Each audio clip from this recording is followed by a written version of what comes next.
Hello and welcome. I'm so glad you're here tonight. Before we begin, if these stories bring you peace, I'd be grateful if you'd take a moment to like this video and subscribe to the channel. It helps others find their way to the workshop too. But for now, let everything else fade away. Tonight, we're going to a quiet workshop, a place where light is made, where wax becomes something beautiful, where scent and warmth and careful work combine to create candles that will bring comfort to others. You're the candle maker, and evening is your favorite time to work. Let's prepare your body for rest. Find your most comfortable position. Adjust anything you need. You're safe here. You're exactly where you need to be. Take a gentle breath in through your nose. Hold it softly and release it slowly through your mouth. Good. Again. Breathe in slowly and deeply. Hold for a moment and let it go, releasing any tension from your day. Your shoulders drop away from your ears. Your jaw relaxes, teeth slightly apart. Your tongue rests softly in your mouth. Your eyes are gently closed. There's nothing you need to see right now. Just my voice, just the story, just the piece. Feel your body becoming heavy, sinking into comfort, supported and safe. There's no hurry here, no deadlines, just the slow, patient work of making light. And now, when you're ready, come with me. We're going to the workshop. It's early evening. The sun has set, but the sky still holds light. That in-between time, twilight, when day becomes night, when the world grows quiet. You walk down a cobblestone street in a small village. The stones are worn smooth by centuries of footsteps. Your own footsteps are quiet, peaceful. Most shops are closed now. Windows dark. The day's work finished. But ahead, you see light glowing from one window. Warm, golden, inviting. Your workshop. The sign above the door is simple. Hand-painted wood, weathered by time. It reads, Candlemaker, and beneath that, in smaller letters, light for every home. You reach for the door handle. Brass, cool to the touch. You turn it. Push the door open and step inside. The workshop welcomes you with warmth and scent. The warmth comes from a large fireplace built into the wall on your left. Stone and brick, blackened by years of use. A fire burns there now, steady and gentle. Not too hot, not roaring. Just a comfortable, even heat. Just enough to keep the workshop comfortable on this cool evening. Just enough to melt wax when needed. Just enough to create the right atmosphere for work. The scent is the first thing everyone notices when they enter this space. The signature of this place. The essence of the candlemaker's art. The thing that makes people stop in the doorway and breathe deeply and smile. Beeswax. That's the foundation. That sweet, honey-like scent that's warm and natural and ancient. The smell of the hive. The smell of thousands of bees working all summer long, making wax cell by cell, building comb, storing honey. Now that wax has been melted down and refined, strained and purified, ready to become light. Beeswax smells different from paraffin, from soy, from all the modern alternatives. It smells alive, organic, real. It smells like sunshine stored in solid form, like summer afternoons when bees work the lavender, like the inside of a wooden hive warmed by the sun. And beneath the beeswax, layered and complex, other scents, the essential oils and herbs you use to scent your candles. Lavender is strongest right now, sweet and floral and calming. You made lavender candles yesterday, and the scent still lingers in the air, in the wooden beams, in the very walls of the workshop. But there are others too. Vanilla, warm and sweet like baking. Rose, delicate and romantic. Cinnamon, spicy and warming. Sage, clean and herbal. Each scent a memory, each scent a mood. Each scent chosen carefully for the candles it will inhabit. The workshop itself is not large, but it's perfectly organized. It has to be. Efficiency matters when you're working with your hands, creating things from raw materials, transforming elements into finished goods. Every tool has its place. Every ingredient has its spot. Years of work have taught you exactly where each thing should live, where your hand can find it without thinking, where everything flows in the natural order of the work. The walls are whitewashed plaster, thick and old, the kind of walls that were built when this building was new, more than 100 years ago, clean and bright in the lamplight, reflecting the golden glow, making the workshop feel larger than it is, making the light go further. Along the walls, wooden shelves hold your supplies. These shelves are old too, dark with age, worn smooth by use. Each shelf holds specific things. On the top shelf, blocks of beeswax, each block wrapped carefully in clean muslin cloth to protect it from dust, from moisture, from anything that might compromise its purity. The blocks are substantial, heavy. Each one represents the work of thousands of bees, tens of thousands of trips from hive to flower and back again. Below that, bottles of essential oils, glass bottles, mostly brown or dark blue to protect the oils from light, which can degrade them over time. Each bottle is labeled in your own handwriting: lavender, rose, peppermint, eucalyptus, lemon, cinnamon, clove. Each one opened carefully when needed, sealed tightly after use. Essential oils are precious, expensive, potent. A little goes a very long way. Another shelf holds dried herbs. Some you use directly in candles, embedding them in wax for decoration and scent. Others you infuse in oil before adding to the wax. Lavender sprigs, their purple color faded, but their scent still present. Rose petals, dried to brittleness, but still beautiful. Chamomile flowers, sage leaves, each gathered at the right time, dried properly, stored carefully.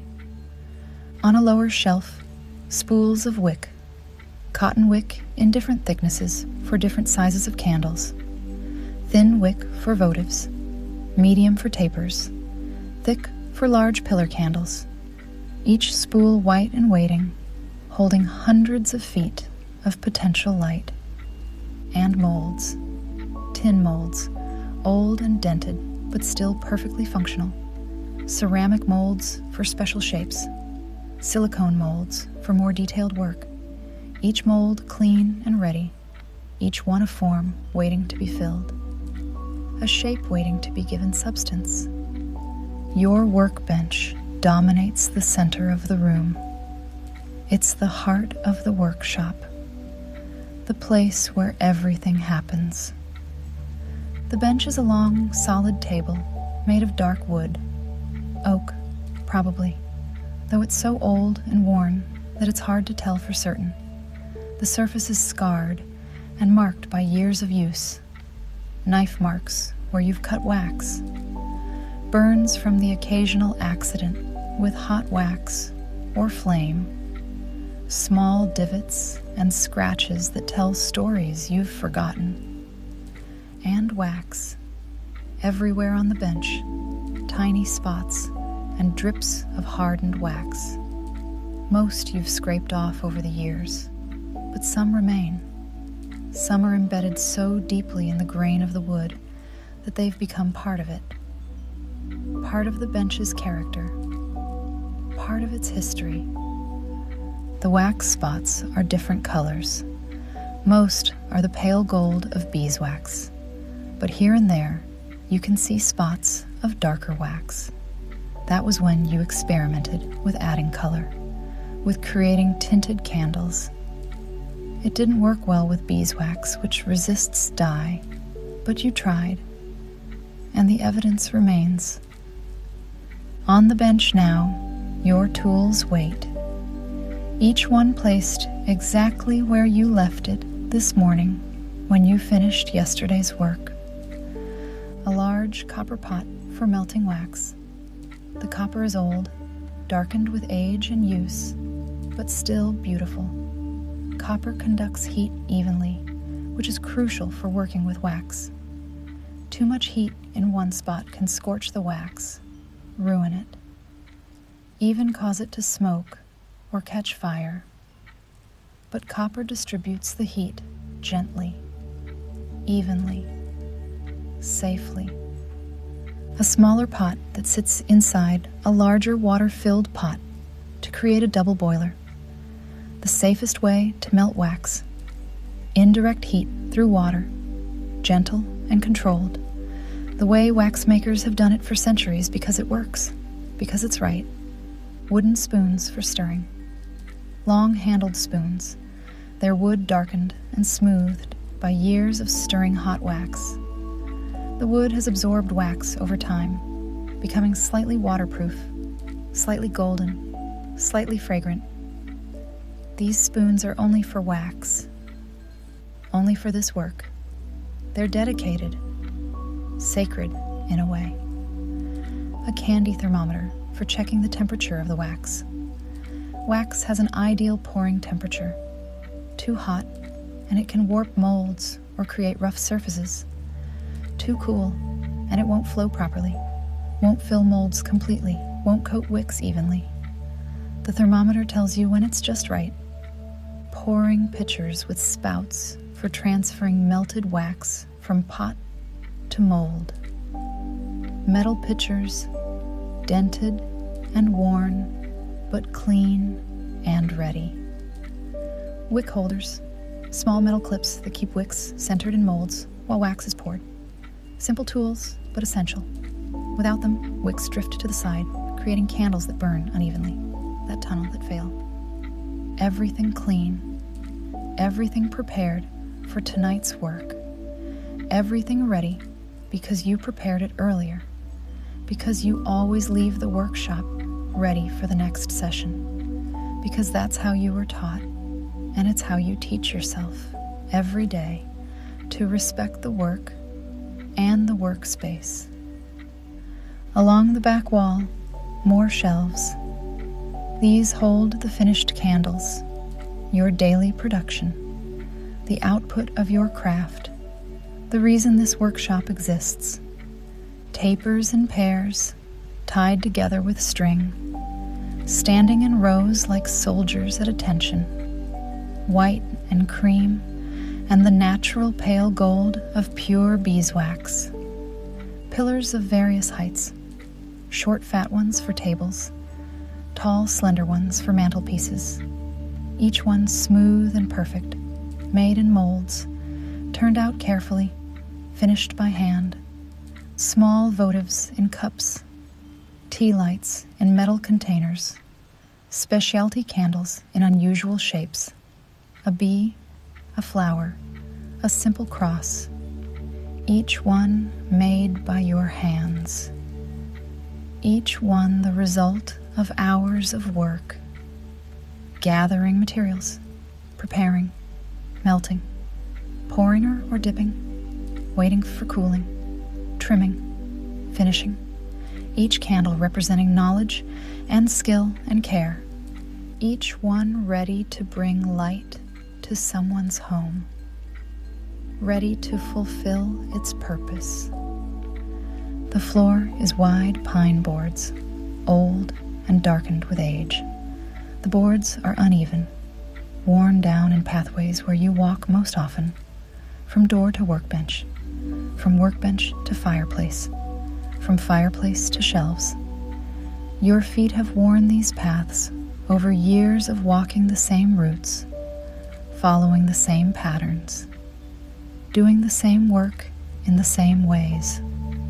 Here and there on the floor, spots of hardened wax mark where spills have occurred over the years. Small accidents, inevitable when working with liquid wax. A pot tipped too far, a pour that missed the mold, drips that fell while carrying candles.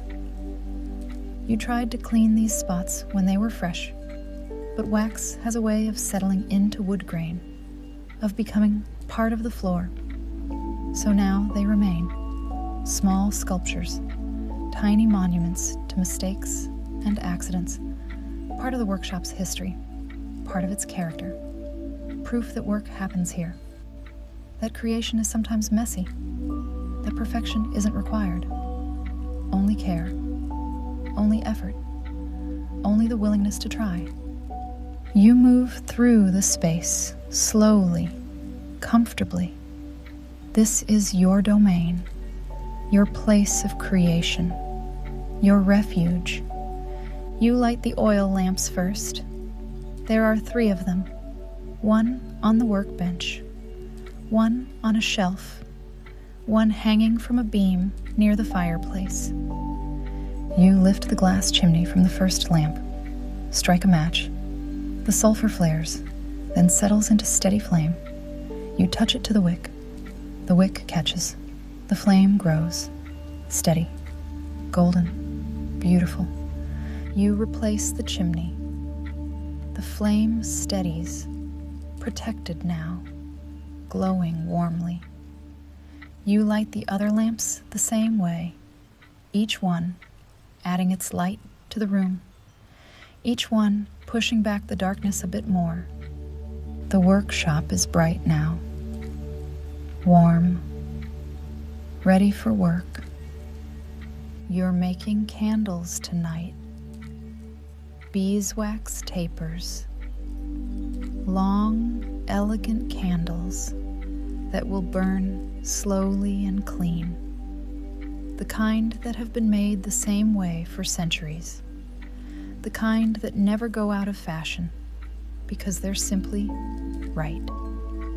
And you're going to scent them with lavender, calming lavender, the scent of peace and rest and gentle summer evenings. You begin by preparing the wax. You take a block of beeswax from the shelf. It's wrapped in cloth to keep it clean. You unwrap it carefully, folding the cloth and setting it aside. The wax is pale gold, the color of honey in sunlight. The surface is slightly rough, showing the texture of the mold it was formed in. It's heavy, solid, cool to the touch. You can already smell it, even unmelted, that sweet, warm scent, the scent of summer stored in solid form, the scent of bees and flowers and sunshine. You need to melt it, transform it from solid to liquid so it can be worked, so it can be poured, so it can become candles. You have a system for this, a method perfected over years. On the workbench sits your large copper pot. Copper, because it conducts heat evenly, because it's been used for centuries for this exact purpose, because it's beautiful and functional at once. You fill a larger pot with water from the bucket by the sink. Place it on a trivet near the fire. This will be your double boiler. Gentle heat, indirect, the way wax likes to be melted. Rushing it, heating it too fast, can ruin it, can make it smoke or even catch fire. But gentle heat, patient heat, transforms it perfectly. You break the block of beeswax into smaller pieces. It's hard, so this takes effort. You use a special knife, heavy and sharp. You press down, and the wax splits along natural lines. Chunk by chunk, you break it down. Each piece goes into the copper pot. The pile grows, golden chunks filling the pot. You place the copper pot into the water bath. The water pot sits close to the fire, but not too close. Just close enough that the water will heat, will steam, will gently, patiently melt the wax. Now you wait. But waiting in candle making is never idle. There's always something to prepare, something to ready. You prepare the wicks while the wax melts. The wick is crucial. It's what carries the flame, what transforms the wax from solid to liquid to light. A good wick burns steadily, neither too fast nor too slow. It keeps the flame the right size. It makes the candle last. You use cotton wick, the traditional kind, not coated, not treated, just pure cotton twisted into a cord. You buy it on spools, and you cut it to length as needed. For tapers, you need long wicks. You measure one against your arm, from fingertip to shoulder. That's about right. You cut several, laying them out on the bench.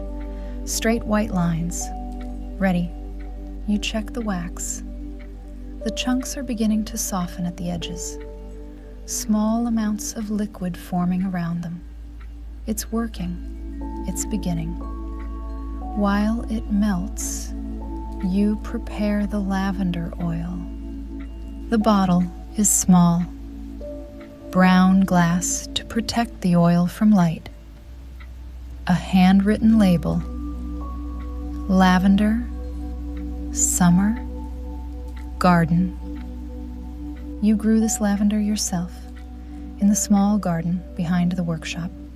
Planted it years ago, tended it through seasons, harvested it last summer when it was in full bloom, distilled the oil yourself, slowly, carefully, capturing the essence of those purple flowers.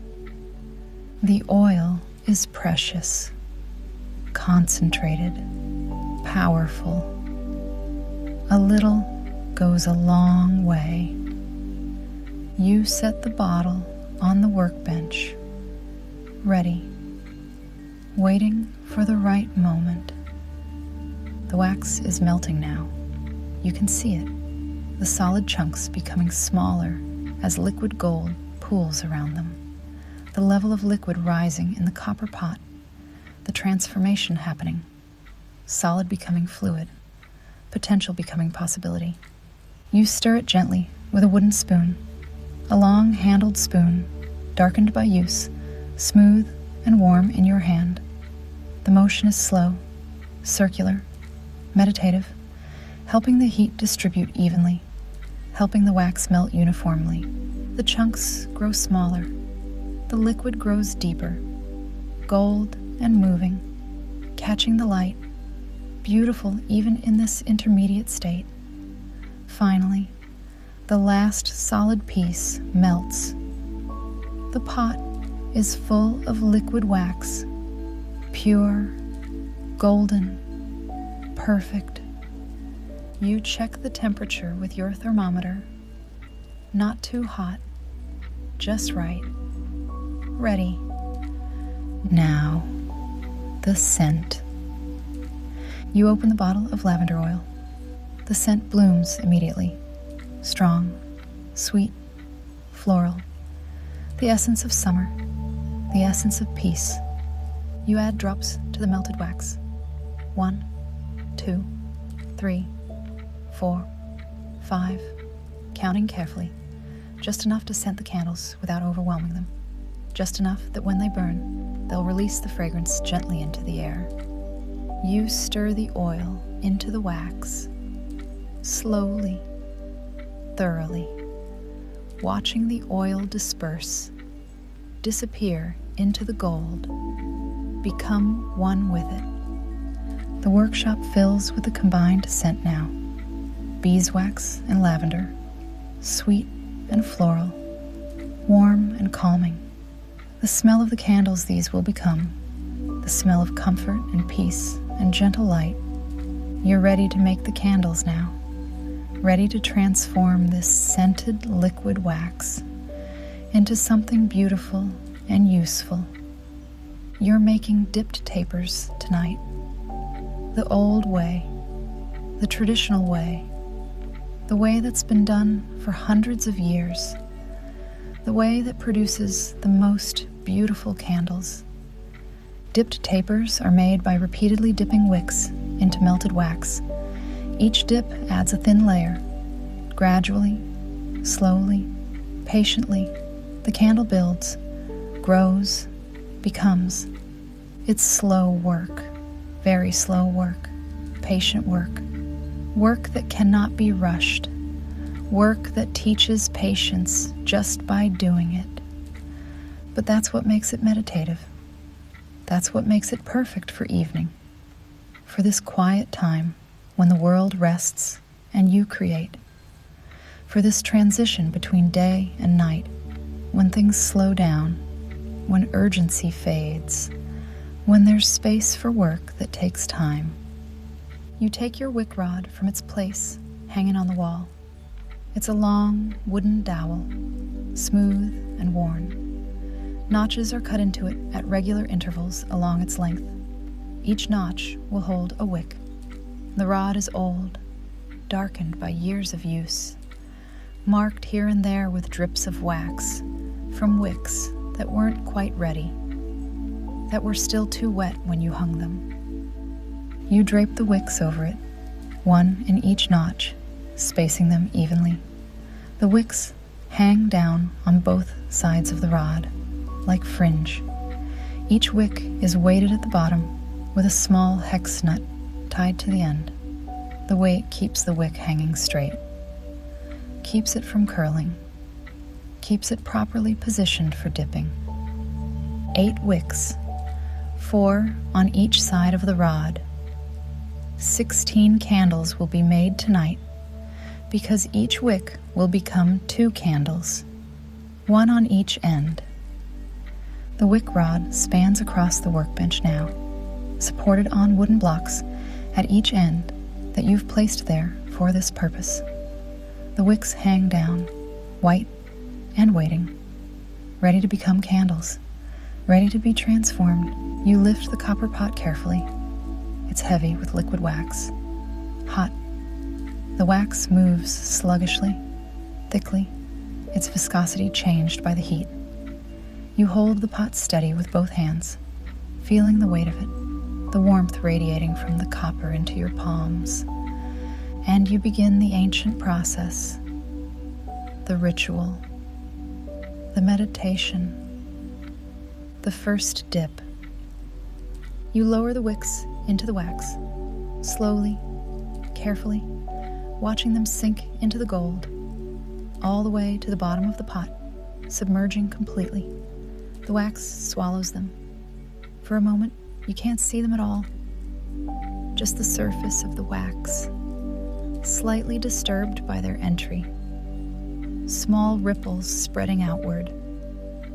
Then you lift them out, slowly, steadily, not too fast, which would cause the wax to drip off.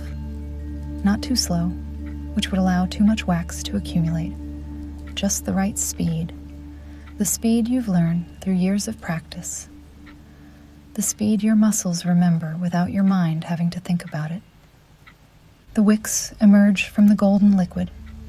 They're coated now, thin, nearly transparent. Just the beginning, just the first layer. The wax clings to the cotton fibers, coating each thread, beginning the transformation from string to candle. You hang the rod back on its supports and wait. Step back. Let the wax cool. Let it harden before the next dip. This is crucial. If you dip again too soon, while the wax is still soft, the layers won't build. The new wax will just melt the old wax, and you'll make no progress. The candles won't grow. You have to wait. Have to let each layer cool and solidify before adding the next. So you wait. And in the waiting, you observe. You can see the wax coating the wicks, see it changing. The coating starts out glossy, wet-looking, the wax still liquid enough to catch and reflect the lamplight. Then, as it cools, it begins to turn matte, loses its shine, becomes opaque instead of translucent. You can almost see it happening if you watch closely enough. The transformation from liquid to solid, the wax molecules slowing down, losing energy, arranging themselves into their solid structure. Chemistry, physics, magic, all happening right before your eyes. The workshop is quiet during this waiting. No sounds except natural sounds. The crackle and pop of the fire as a pocket of sap in the wood expands and bursts.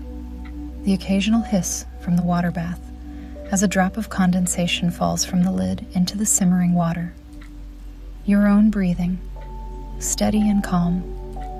The small sounds of the building settling. The village outside quiet for the night. The scent of lavender and beeswax surrounds you, fills your lungs with every breath. You've stopped noticing it consciously, but it's there, working on you, calming you, centering you, the aromatherapy of your craft, whether you intend it or not. The wax has cooled enough now. You can tell by looking. By the way, it's lost its wet shine. By the way, it's set into a thin, solid coating. Time for the second dip. You lift the rod from its supports. The wicks hang down, slightly thicker now than they were. Progress, growth, becoming. You lower them into the wax again. Watch them disappear again into that molten gold.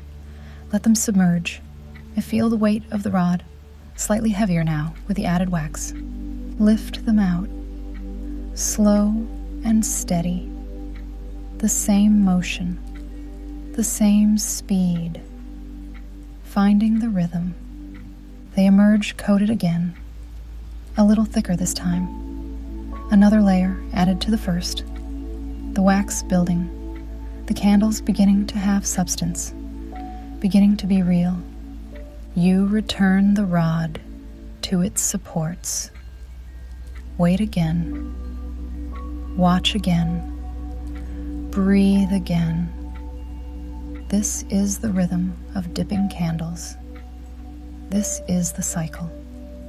This is the meditation. Dip. Lower the wicks into molten gold. Wait. Let the wax cool and solidify. Dip. Add another layer. Wait. Watch the transformation. Over and over. Again and again. Each cycle the same. Each cycle building on the last. Each cycle adding to the whole. There's no rushing this. No shortcutting it. The wax needs time to cool between dips, or the layers won't build properly, or they'll build unevenly, or they'll slip off. The candle won't form right, won't burn right. won't be right. So you work at the pace the wax demands, at the pace the process requires, at the pace that's built into the nature of the materials and the work. Patient, steady, present, and something happens as you work. Something that always happens when you dip candles. Something you look forward to. Something that's part of why you love this particular form of candle making more than any other. Your mind begins to quiet. Really quiet. Truly quiet. The rhythm of the work settles you. The repetition. The predictability. Dip. Wait. Dip. Wait. It's like a mantra, like a breathing exercise, like meditation itself. Your thoughts slow down. The things you were worrying about earlier fade into the background. The list of things you need to do tomorrow becomes less urgent. The conversation you had that bothered you loses its power. The anxiety about things you can't control releases its grip. Not because you're trying to make these things go away. You're not. You're just dipping candles, just working, just being present with wax and wick and the simple, repetitive motion of the craft. But the effect is the same, maybe better than trying. Maybe this is what meditation really is.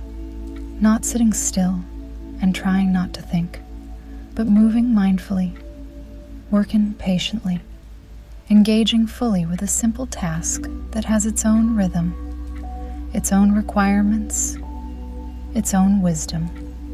Dip. The wicks enter the gold, submerge, emerge coated, another layer, another small step toward completion. Wait. The wax cools. You breathe. The fire crackles. The world is simple and good. Dip. Again. The motion smooth now, practiced.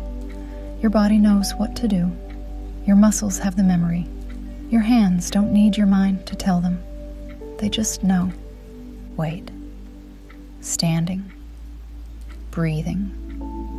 Being. Present in this moment. In this workshop. In this work. In this life. The candles are growing now. You can really see them becoming. What started as thin strings of wax coated over cotton are becoming slender tapers. Real candles. The wax building layer by layer. The form emerging from repetition and patience and time. The color is beautiful. That pale, warm gold of pure beeswax. Not white, not cream, but gold, the color of honey held up to sunlight, the color of wheat fields in late summer, the color of warmth and light and nourishment. Each candle is slightly different. That's the beauty of hand-dipped tapers. They're not uniform, not machine perfect. Each one has its own small variations, a slight taper that's a bit more pronounced, a place where the wax built up just slightly more. Small imperfections that are really marks of handwork, of human creation, of individuality. You've lost track of how many dips you've done. 10? 15? 20? It doesn't matter. You'll know when they're finished. You'll see it, feel it. The candles will tell you when they're ready. Dip. The wax is getting lower in the pot now. You've used a lot of it. These 16 candles are absorbing it layer by layer, dip by dip. You might need to add more wax to the pot before you finish, or you might have just enough. You'll see. Wait, the fire has burned down some. The flames lower, the coals glowing red underneath. It's fine. You don't need as much heat now. The wax stays liquid in the pot without much help, the copper holding the heat, releasing it slowly. dip. The candles are substantial now, real, solid, the thickness of your finger, maybe a bit more, strong and smooth and beautiful. Wait, your breathing is very slow now, very steady, very deep, like the rhythm of your work, like the rhythm of the wax cooling, like the rhythm of the fire burning. Everything synchronized, everything in harmony. The candles are nearly done. You can tell. They have the right thickness, the right weight when you lift the rod, the right presence hanging there in the lamplight, golden and lovely and almost complete. 3 more dips, just 3 more to bring them to perfection. Dip. The wicks sink into the wax one more time. Emerge gleaming. Wait. Almost there. Almost finished. Almost ready. Dip. 2 more layers. The candles perfect and beautiful. Wait. 1 more to go. 1 more dip to complete the work of the evening. Dip. The final layer. The completion. The moment of finishing. You lift the rod for the last time. The candles hang there, beautiful and complete. 16 perfect tapers, 8 on each side of the rod, long and slender, evenly formed, smooth and straight, the color of honey and sunshine, the scent of lavender and summer bees. You set the rod on its supports carefully, gently, with the respect the work deserves, with the satisfaction of completion, and you simply look at what you've made.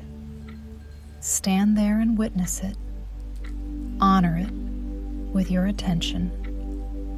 16 candles, each one made from wax and wick and scent and time and patience and care, and the knowledge passed down through generations of candle makers who learned the same techniques, the same rhythms, the same meditations. Each one will burn for hours. Each one will bring light to a home, a room, a table, a bedside. Each one will release its gentle lavender scent into the air as it burns, will create atmosphere, will bring comfort, will serve its purpose. You made these with your hands, with your knowledge, with your time, with your care.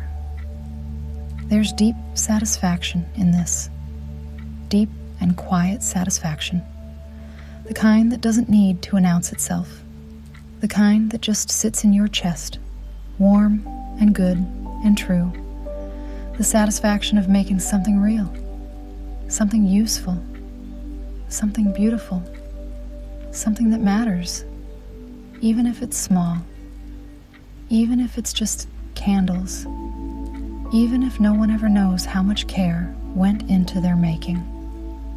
The candles need to cool completely before you can trim them, before you can wrap them in pairs, before they're ready to leave the workshop.